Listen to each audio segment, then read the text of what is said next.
Welcome back to the Boys Chat. We got Tanner and Colby here with y'all today. I'd like to excuse Darren and Matt. They're still out there selling away in the Albuquerque heat. That would suck. Yeah. I was talking to Darren the other day, and he said, I don't know why anyone would move out here. I don't know why anyone's out here. There's nothing to do. There's nothing And I there. asked him, I was like, even like St. George compared to St. George, there's nothing to do. He's, oh, yeah, nope, nothing. Well, Sounds rough. that would be very rough. That would be very, very, very rough. Anyways, let's just jump right into today's topic. Today's topic is real talk. Gonna get serious on us. Take that how you will. It's very similar to some other ones that we've done. I enjoy doing them, so let's get at it. Anyway, so I looked up a bunch of questions that were like real talk questions. I don't know how they're different from any other question. I guess they're just a little deeper. Well, let's go with it. All right, so the first one. How do you define success, and do you think you've achieved it? See, that one's always a very particular question because I feel like that one gets brought up a lot when you have motivational speakers or like somebody comes to talk to your class and be like, okay, I'm successful, but how do you guys feel like I'm successful and that Right. stuff? But I mean, for me, I feel like success is achieving your goals of what you want to do and measure it by your standards. Like, yes, Jeff Bezos is successful. Elon Musk is successful. Right. But am I any less successful than they are because I don't make billions of dollars every year. I'm millions of dollars a month. Like, Right. I feel like I'm fairly successful. I mean, I'm married. I'm got a good job going. I'm almost through with school. I feel like there's things like I'm pretty far ahead compared to most people my age. Like, Right. most people my age are still trying to figure out what they want to do with their life, and I have a pretty good idea what I want to do and where I'm going. So, yeah, I feel like I'm pretty successful. And I mean, the definition of success is just very personal to everybody. Like, yeah, you can point out successful things that everybody's done, but again, it's on a case-to-case basis, and it really is up to you, not Right. anybody else. Right. No, I agree with that because it's like if you look at success strictly from a monetary value, then, I mean, the guy that owns Louis Vuitton is the most successful Yeah, guy ever because I believe he's still number one as the richest man in the world.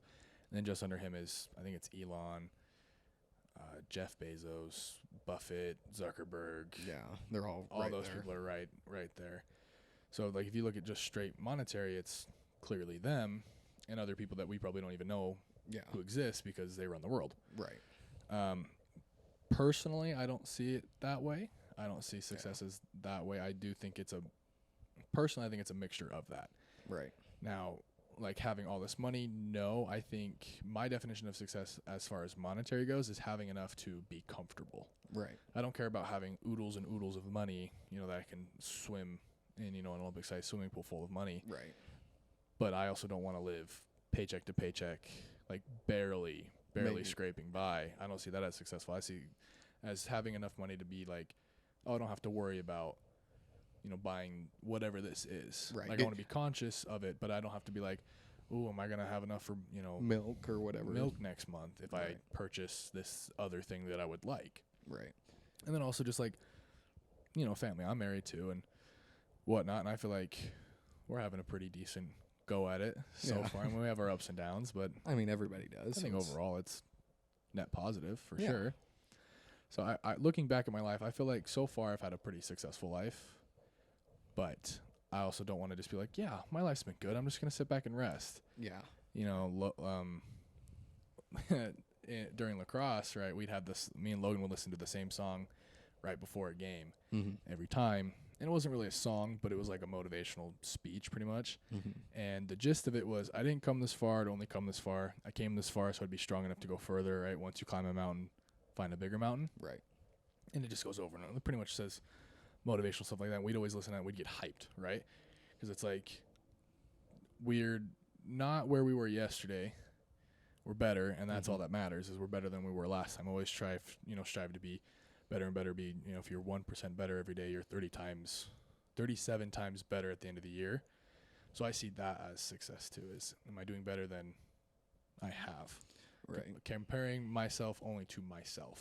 Right.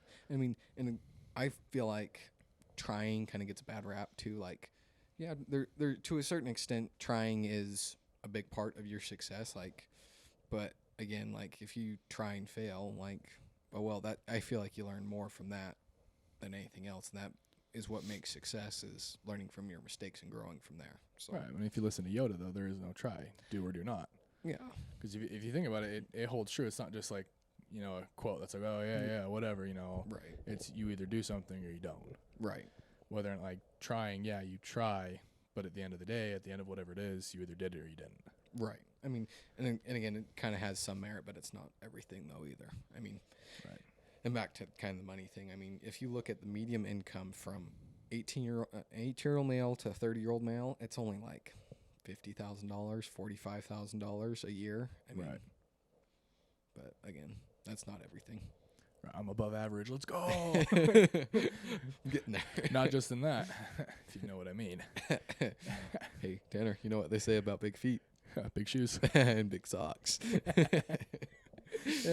Anyways, cracked let's myself move up. on. I feel like we hit that pretty good. That was a good question. I like that one.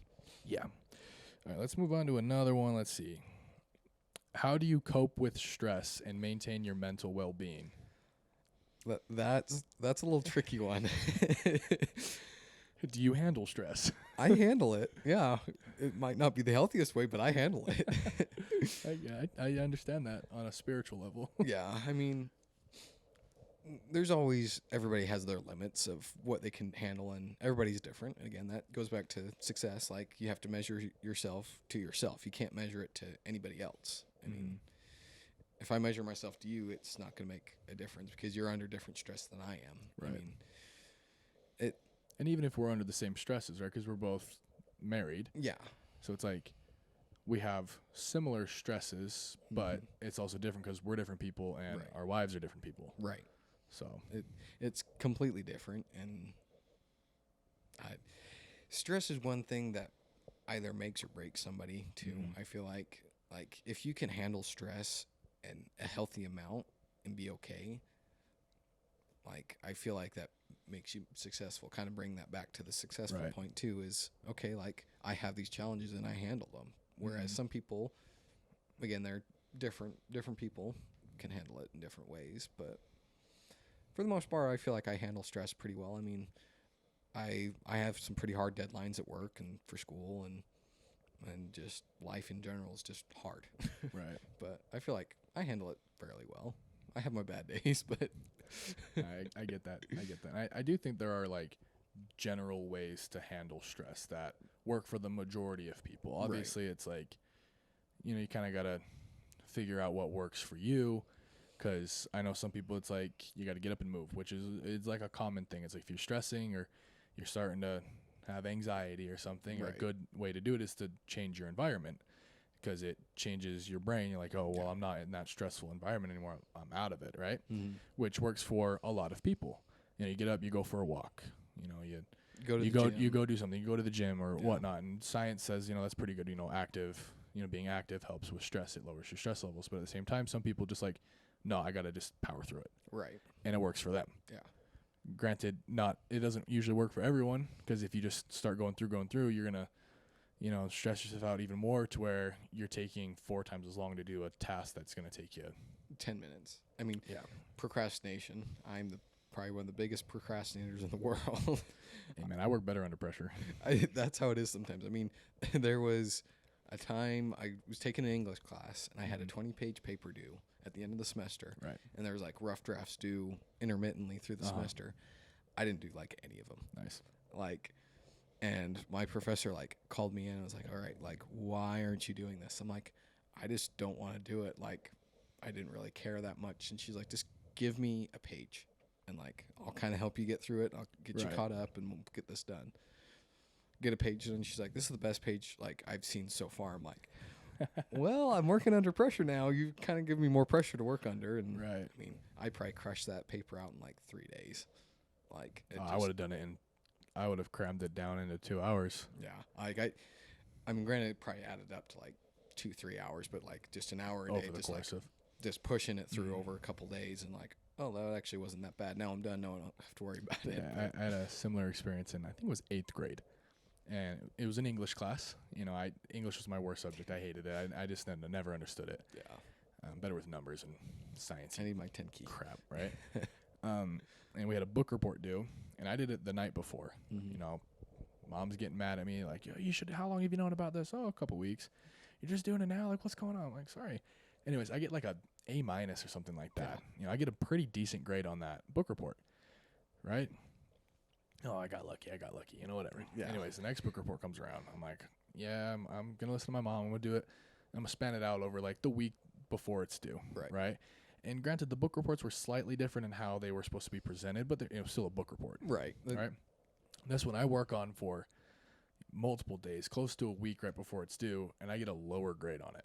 Same book, because we were reading it through the semester, same book, got a lower grade. I'm like, screw that. I'm just going to do it last minute like I do everything else. It works out better for I say for most people. Most people that I know it works out better for. Yeah. So in that instance, that procrastination, the stress that I put on myself actually excelled my ability to do whatever it is I was doing. Whereas there's other things where it's like, if I leave it to the last minute, it's not getting done. And I'm stressing way too much to where it's not as good as a video. Like, for instance, this podcast. I mean, there's sometimes where I'm like, yeah, I'll do it, I'll do it right after we record. I'll do it, the couple days before, so I can take a break right before, I always end up doing it the night before it goes out. And there are some where I'm like, I could have worked longer on the audio. I apologize, everyone that's listening. Sometimes the audio is a little off. That's on me. But those times I'm like, I can't. I'm too tired, and the stress of it, it's just like causing me to just shut down. Right. And there's other times where I'm like, hey, it's good enough, and it ends up being a decent, at least the audio wise, it's pretty decent. I mean, if more people would listen, we'd put a lot more effort into it. So, so get your family, friends, and share everybody this you know. with your family and your friends, and share this with anyone you think would get a kick out of us trying to talk to each other. Yeah. And talk to you people. And claim that we're experts, Yeah, I know. Still not over that. Still not. It's a little sore subject on us. But yeah, I mean, just general rule of thumb, when you get stressed, change your environment, do something else, focus on something else for a few minutes, get your brain distracted for a little bit, and then try and hit whatever it is you're trying to hit again. Right. So find what works for you guys, and work it out. Oh, and then how do you maintain your mental well-being? My mental well-being doesn't. Yeah. Doing this helps me. This works pretty good. Gives me a little de-stress from having to worry about work and school and the wife and everything else. But I get that. My mental well-being isn't mental sometimes, so. And yeah, I mean, I see some of the TikToks you send me, bud. Are you okay? I'm good. You good? I'm good. I see the ones you send me. I'm good. I also think personally, like, if you can't laugh about a subject, then it's like you got to figure out a way to laugh. That's a personal thing. Yeah. Laughter, humor. That's how I cope with a lot of things. I mean, that I feel like that's for most people. I think that's a really good way, in my opinion. I'm no expert, but I feel like that's a good way to cope with things and change how you feel about it and change your mindset on it. But granted, it doesn't always work. Sometimes it's like you got to give it a little. You got to give it some time. Right. Whereas I'm trying to crack jokes like right away. I'm like, oh yeah, boop. I'm like, oh. And there's like certain things I used to joke about that I'm like, I know people close to me that are going through whatever this is, depending on whatever it is. I'm like, I can't make this joke in front of certain people anymore because it's not going to land well. Or when you slip up and make a joke and then realized, oh, that was a like, little dark. Oh, my mom's in front of me. Uh-oh. Oops. Love you, Mom. It happens. Yeah. All right. This next one kind of ties into it a little bit. How do you prioritize and balance your personal and professional life? I have a really hard time with that. I work from home, so it is very difficult for me to shut off from either work or turn on work or whatever the case may be. It's very hard for me to separate myself. Mm-hmm. Like where I live, I have a full bedroom that's completely my office. Right. I'm only in there when I'm working. Like Smart. I've tried to do homework in there. It does not work. Right. And I've tried to do homework downstairs in the kitchen or at the table or doesn't work. It does not work. I have to separate myself, like physically have compartments for everything. So when I'm doing school stuff, I'm in the library, I'm at the business building, like I'm at school doing school. and I shut off everything. I try to shut off everything else. Right. Granted, it doesn't always work. My Yeah. email's always going off for work stuff, or somebody's texting me, or I get distracted on TikTok or Instagram. Yeah. Or whatever. Like it happens, but like when I'm home, I try to be home. I try Mhm. to be present where I am. When I'm in my office, I try and be present at work, working on Mhm. work. Granted, doesn't always work out the best Right. because I'm hungry. I'm gonna go downstairs in the kitchen. Oh And you crap! get Now stuck. I'm in home mode and I should have stayed in work mode. I still got Right. stuff I got to do, and then I just can't get myself back into my office to get stuff done. Right. That's how I feel too. Like my job, I can do remote. Mm-hmm. And I did this last week. I did one day because it was around the holiday and it was kind of a little fuzzy. Right. So I was able to work. I was told like, yeah, just work from home. Like you're chilling. Yeah. I was like, okay, sweet. You know, I don't know how this is gonna go because, you know, this entire time I've worked at this job and with school too, it's like if I'm at home, I'm at home. I'm not doing work. Yeah. There's no chance I'm getting work done because Yeah. it's like I'm at home. My brain's in relax mode. Mm-hmm. So I'd go to the school just like you and do work there because I'm like, okay, I'm at the school. My brain's in school work, you know, in school mode. Right. And so I'm like at home and I'm trying to work and I'm like, I actually did a decent job because I was like, I gotta like, you know, just get it done because the Yeah. sooner I get it done, the sooner I can just relax. Right. I was able to actually crank through it fairly quickly. Whereas, I mean, I would get through it maybe a little bit longer at work because there's other distractions. There's coworkers to talk to. There's, Right. you know, it's just like, oh, I'm dying here. Right. But you know, I'm the same way. It's like I need like physical separation from it. I mean, I even go as far sometimes, like when I'm in my office, I shut the door and lock it. So like, okay, I'm completely in work mode. Right. So then my wife's not coming in and out, and it just, I get so distracted, and it's Oh, not so do funny. No, it's bad. And I even told like I was messaging my manager when we were working from home, just like giving updates because I had to check some stuff off. Mm-hmm. And I was like, yeah, I already did I'm like 75% done. And they're like, oh yeah, go you. And I'm like, yeah, you know, remote work, Tanner actually does work. Like who would have thought? Not me, but I wouldn't have guessed that. yeah, neither would I. All right. This one, they're all kind of connected almost. How do you handle criticism, and how has it affected you in the past? For me, I definitely handle criticism pretty good. Like, I'd rather somebody tell it to my face, like, Right. hey, you suck at this. Like, you need to do something different. Like, Mm-hmm. instead of, hey, you know, you've been trying really hard on this, and maybe you should tweak these things, and maybe just kind of work on this. No, like, I'd rather Right. somebody be like yelling in my face, like, hey, you need to get this done. Like, Yeah. you're stupid. Stop, like, doing what you're doing. Like, do it Yeah. right this time. Uh-huh. I'd much rather have that than somebody sugarcoat it to me, because then I take it better, because it's like when they're being nice about it, I'm like, oh, this isn't such a big deal. But when somebody's like, no, you need to get this done. This is what you need to fix. This is what you need to do. I'm like, okay, yeah, this is what I'll handle that. I'll fix it. I'll remember that for next time, whatever it is. I mean, even like with lacrosse, like Right. coach never yelled at us, but like, he's like, you guys I need maybe never yelled at you, but there's a time I got or yelled two. at a couple times. There's a time or two that I got yelled at, but like, I for get the- yelled at on the field, but yeah. I mean, for the most part, it was like, oh, hey, like, you did this. Like, why didn't you do this? Like, give it, like, Right. there was no, like, oh, hey, you're doing such a great job out there. Mhm. Like, granted, like, we got praised, for the most part, when we did something good, When when we we, did- deserved it. when we deserved it, Yeah. but it wasn't like, oh, hey, here's your participation trophy. Like, Mhm. it was always, no, let's fix it. Like, if you want to win, like, let's win. Mm-hmm.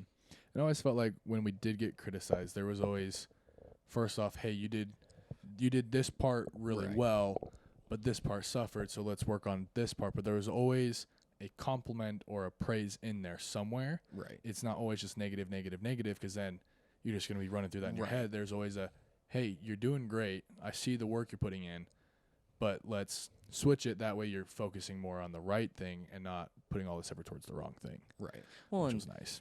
And I think that's a good point, because there's a manager at work that I kind of struggle with when I send him work for him to review. He's always very hard on me. Like, yeah, I appreciated it, like, right at the beginning, because I was learning. I was trying to figure out what was going on and stuff.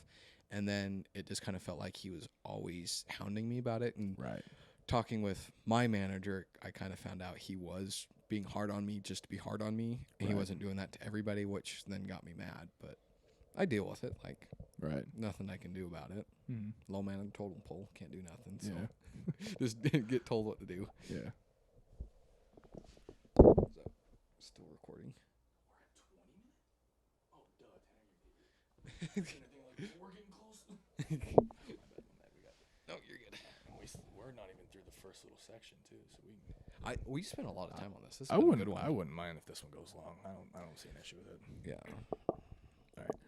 But no, I'm the same way. I feel like I can take constructive criticism very well, depending on like what it is. Because it's like with lacrosse, it was, okay, you know more than I do. I'm learning from you. Right. So yes, I'm gonna listen. Oh, I'm doing it wrong. Okay, I will fix it or do my best to fix it. Right. With school, same way. It's like, no, you're doing it wrong. Do it this way. With whatever it was, it was all dependent on whatever it was. But if it was just straight criticism, it would depend on the subject and what it was about. Then I would react a certain way. Because there are times where it's like I get told I'm doing something wrong, but it's like I know I'm doing it right. Right. It's like, this is the way I do it. This is the way I've always done it. This way works for me. But now I'm getting told to do it a different way. It's like, are you sure? Yeah, I mean, there's a certain point to be questioning everything you're told, but like part of my profession in accounting and like being an auditor and that type of area, one thing that's very constant in even like the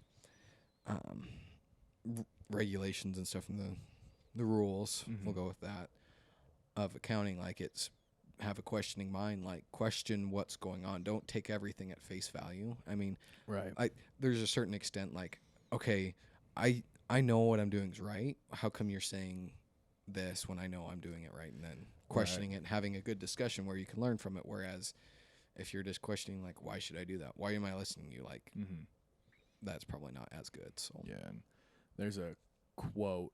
I can't remember exactly how it goes, but the general idea is, if you ask questions, you're a fool for 5 minutes. You never ask questions, you're a fool for life. Right. So I'd rather, when it comes to certain things, it's like I'm getting criticized or whatever. It's like, okay, well, why am I getting criticized? Right. Is it because I'm actually doing something wrong and I need to be, set straight? Or is it just because whoever it is just whoever it is? Right. But I feel like I take it fairly well, depending on, obviously there's some things that really set me off, but everybody has their limits. I mean, even somebody that says they don't take criticism very well, like they have a certain extent like they can take before they break down. It may be one or two things, but it's again relative to yourself. Like you got to figure it out for you. Right. All right. If you could give one piece of advice to your younger self, what would it be? That's a tough one. Yeah, I've been thinking about this all day.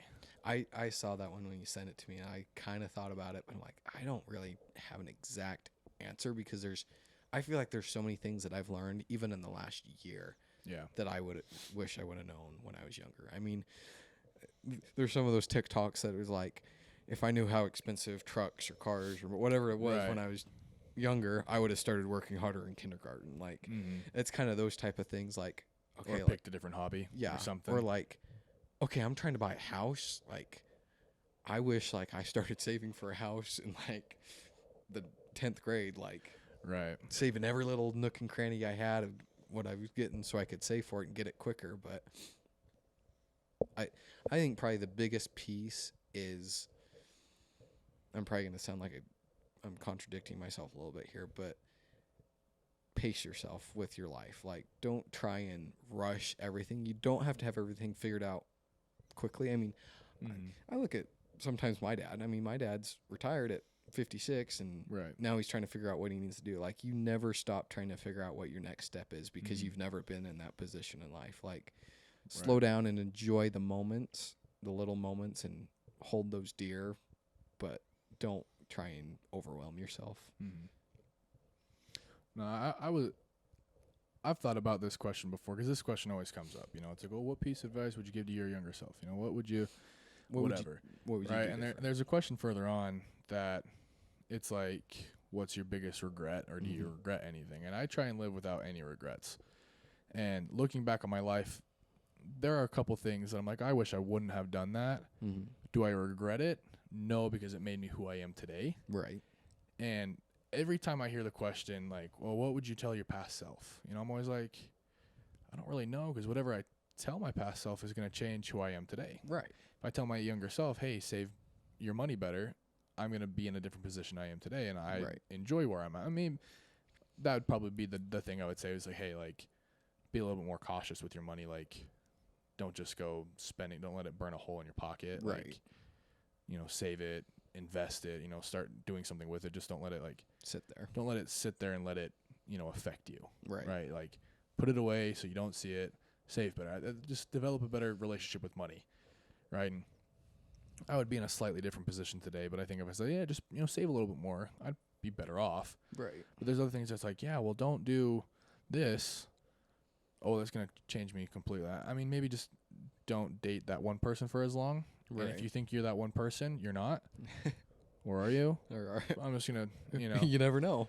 But then again, if I didn't do that, I wouldn't be at the position I am today. I wouldn't learn the things that I needed to learn. Right. That I did learn. I guess that's a little confusing. But well, and I think probably a little bit better way to kind of clarify that is, yeah, there's things that we would do differently, but there's not things we regret doing. Because like you said, that would change who you are today and what you do differently. Like, I feel like a good example for myself is like I said, enjoying the moments and stuff is maybe going to more high school stuff, like going to more games and going and being a little bit more social, like when I was like in high school and like when people like are really going and doing stuff. Like most of the time I didn't go do a lot of stuff, but I didn't not do anything either though, too. I think I could have done more, but again, it would have changed who I was.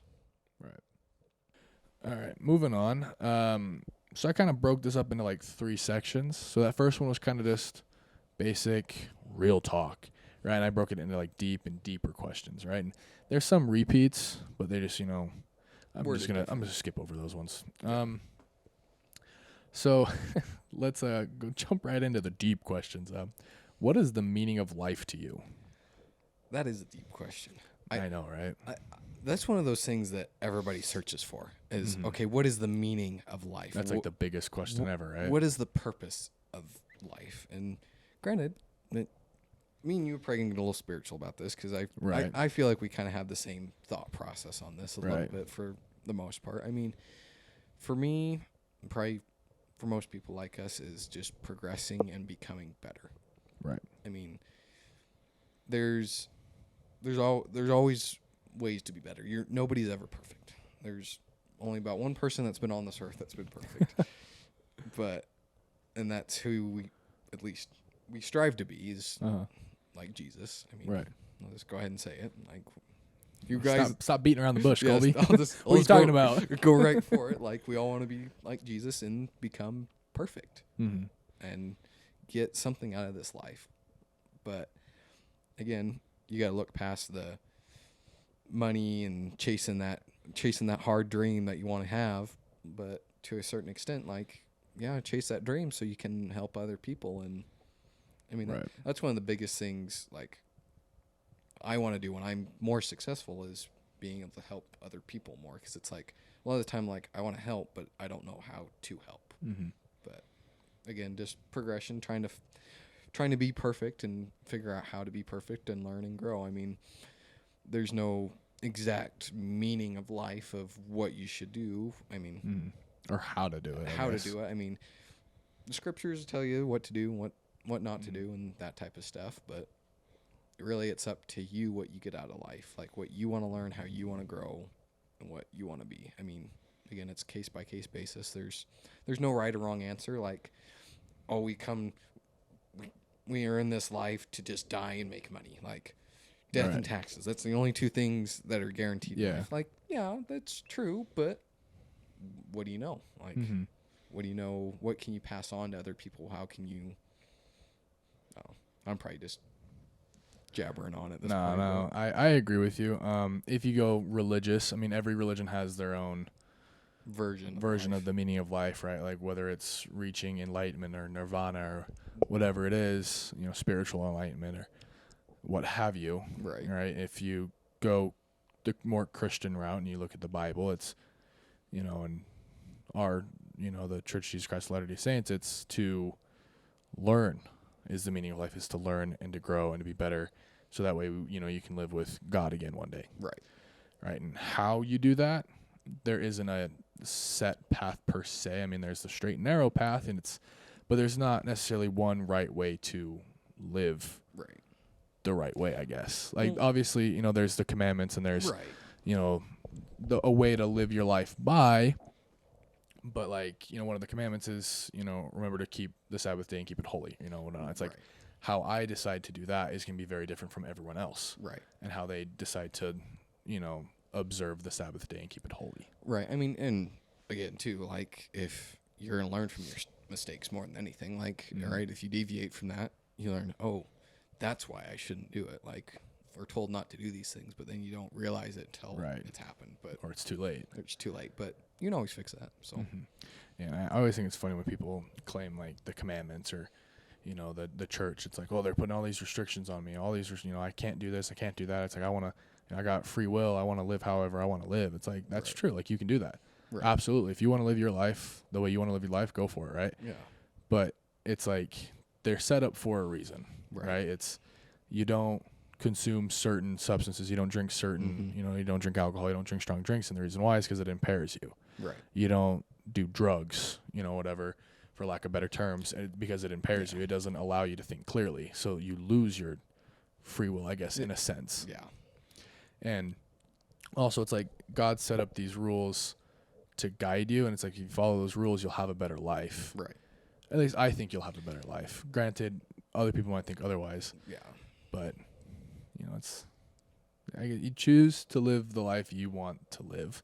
You always have And a choice. Yeah, there's always a choice to live it, and it's like, but who says there isn't a better way, Right. I mean, right? I always look at it as good, better, best. I mean, yeah, if you want to do drugs and stuff, that could be a good life for you. Like, Mm-hmm. by all means, go do that. That and But it's like it makes you feel good, but it only makes you feel good For- while you're doing it. right there, yeah. Right, then you get the hangover, you get the whatever, Right. and it's why did I do that? Why did I go so hard? Right. I feel like crap. Right. So And again, good, better, best options. Mhm. But that's at least how I look at it. So, yeah, I also see it's like, oh crap, I had it. It was right there. Oh my gosh, we're I got going there. it. I found it. I found it in my brain. You It's, got the enlightenment. yeah, it's like God gives you rules, but He gives you promises. If you follow these, you're gonna live this life. So people Right. complain like, "Oh, I don't want to follow these. I want to X, Y, Z." Oh, why does God hate me? It's like That's God not- gives you these things, and also it's like, well, God gives me trials. God gave me this passion to do whatever it is. God gave me, these feelings towards whatever it is. He gave me these urges. He gave me whatever. And, God says, put off the natural man. Right. Right.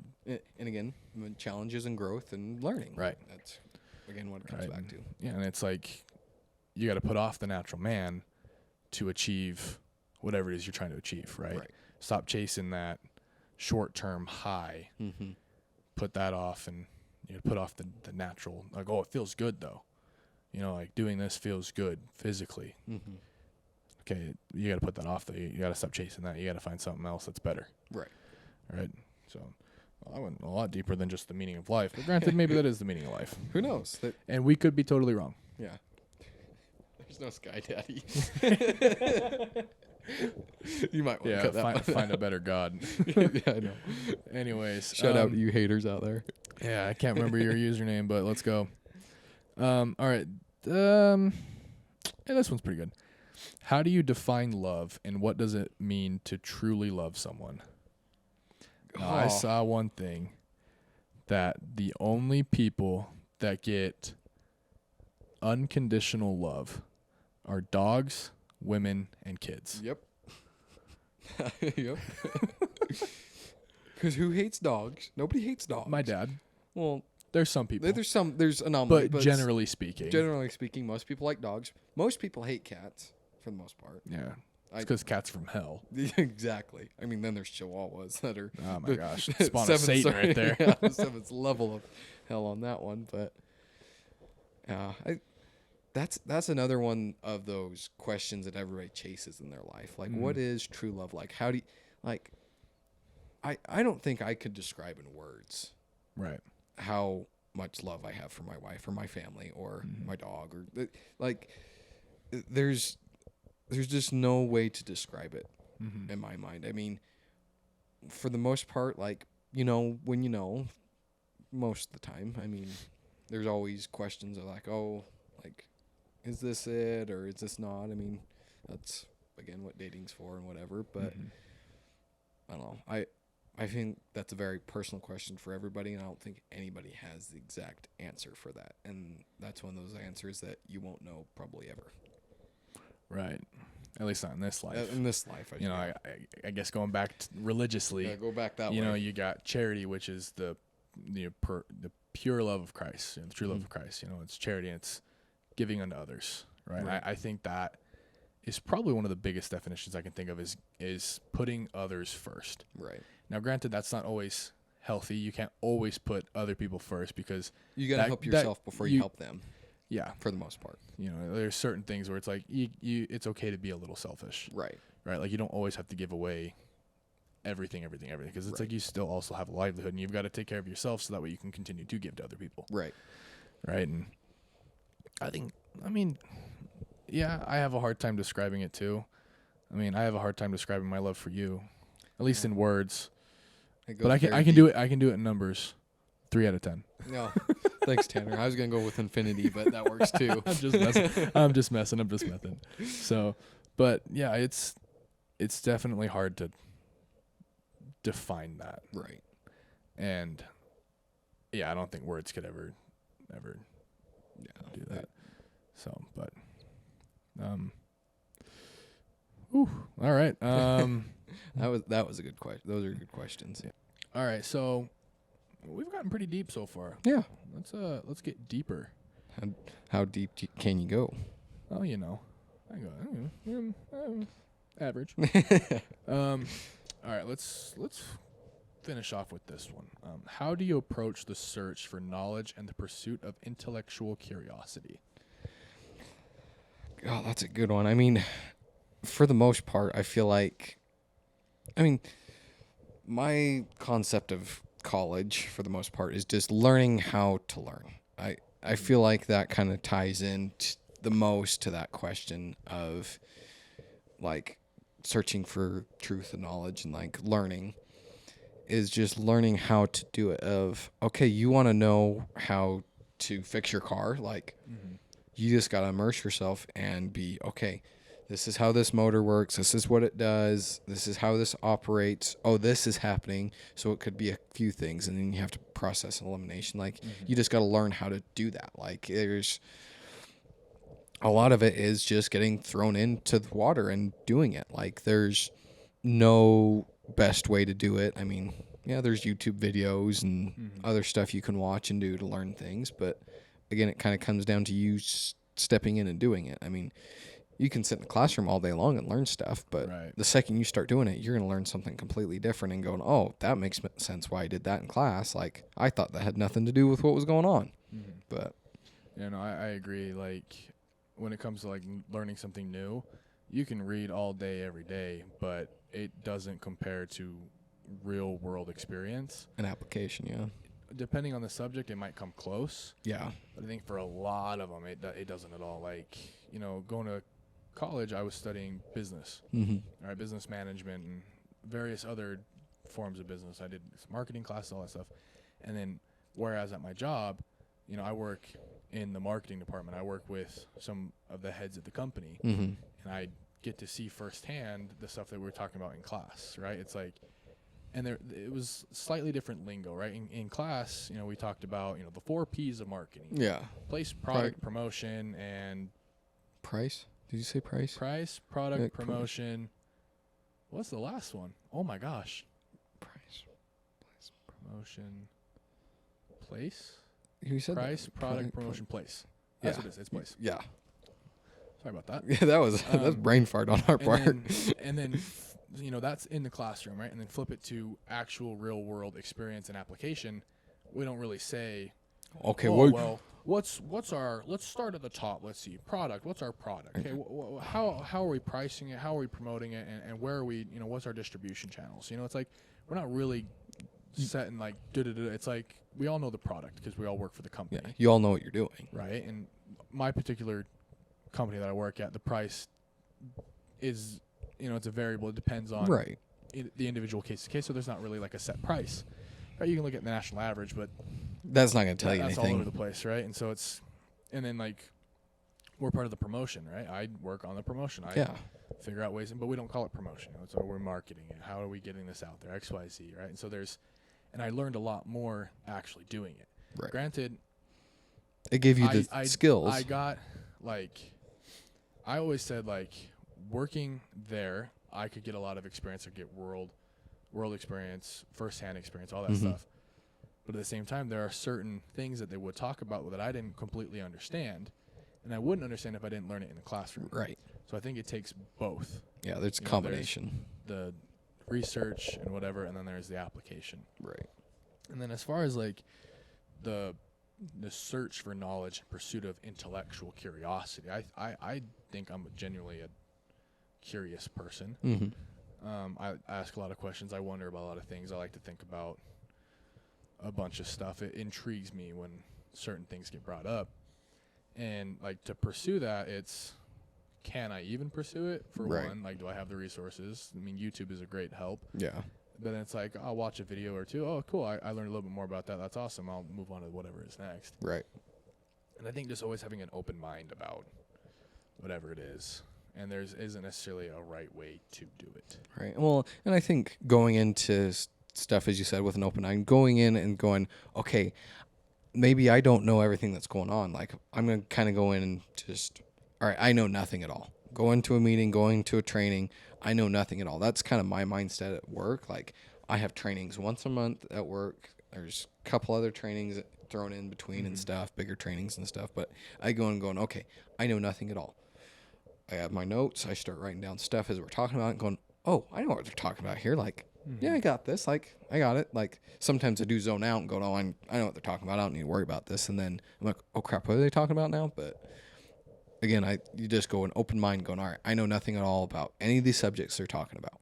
And then as you're going, oh, wait, I understand that. Like, I talked about that in class, or I've already done that. Like, I get that. And then other things that will make the new things work easier because you've already got your brain going of, oh, yeah, I do remember that. This is how this works and all that. So, So how do you handle, like, the questions that you know you're not going to get an answer to? That's going to take either a lifetime to try and figure out, and you might not even do it in your lifetime, or there's just no way that you'll ever figure it out because there's just no way.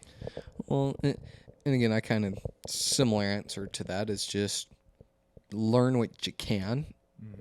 Some of these questions, like, you're not going to know the answer to what is life or what is love. Like, you're not going to know those answers, but you can question it and going, okay, this is what I do know. And this is, I can start to piece it together. And that's what part of your life is just figuring things out, learning and growing. But Right. I refer to them because I heard this one time in school. They're called like bookshelf questions. yeah, Right. Like, you know, if you go religious, it's like, you know, people, like, if you just like go away from the Big Bang, like, oh, the Big Bang wasn't real. It's like you ask people that believe in the Big Bang. It's like, well, what happened before the Big Bang? They can't explain that, just like how I can't explain where God came from. right. It's the same thing, right? It's the same argument. And it's like, I don't know where God came from. I don't know who created God or if he's always been here. So it's like, that's a bookshelf question. So I close the book and I put it on the shelf and I forget about it because maybe one day I'll revisit, or maybe one day it'll be answered. Right. Right. In the next life, all my questions will be answered. You'll know everything. That's in the next life. That can't happen here on during this mortal life on Earth. I got to worry about right here and right now for the moment. And then there's other questions that away from religion are more scientific, and it's like, I'm never going to understand it. Like, there's this one, it's 3x plus 1 or something like, or 3n plus 1. And it's a mathematical equation that has Infinite. Maybe it was, invented by the Russians to slow us down from getting to the moon or something like that. And it's like you pick a number. If it's, depending on if it's odd or even, right? If it's even, you divide by 2. If it's odd, you multiply by 3 and plus 1, right? And every number eventually gets into the 4-2-1 loop, right? Because 4 is an even number, so you divide by 2, which is 2. 2 is an even number, you divide by 2, which is 1. 1's an odd number, so you multiply it by 3, which is 3 plus 1 is 4. So it goes 4-2-1, 4-2-1, 4-2-1. Every number that they've tested trillions and trillions of numbers all eventually fall into that loop. And there's some numbers that branch off like crazy. They get super, super high, Mm-hmm. and then they curve way down, 421, 421, 421. And, like, I heard this on TikTok, and I'm like, what is this? So I looked up, a couple videos. I used ChatGPT. I'm like, hey, explain this to me. I couldn't even explain. I said, explain it to me like I'm 5 years old. Yeah. Still couldn't. I was like, I don't understand. Like, what's the point of this question? Right. Right? And it's like they're trying to prove it or disprove it. They're trying to figure out, is there a number that doesn't conform to that? Is there another loop of numbers or something? I'm like, beats me. Like, I don't understand. So it's a bookshelf. It's like, yeah, it's fun to think about for 5 minutes before I start to have like an aneurysm. Right. So I close it and I put it in the bookshelf. Maybe one day we'll figure it out. Einstein's theory of relativity. Yeah. I understand it. I don't know why I understand it. I do. I can't explain it, so I don't understand it. Yeah. But yeah, it's a bookshelf thing. Yeah. So, but I mean, going after it, pursuing that knowledge, I think is great. But, anyways, we got deep. That was a good We conversation. got real deep there. Yeah. So If you guys have any more questions you'd like us to answer, please let us know. yeah, and in the comments, let us know what you thought of these questions and your personal answers to these. We'd love to hear what you guys think about them. And please subscribe, hit that bell, do all the things you need to do to know when we release. Release Monday morning. So we'll see you next week. Bye. Adios.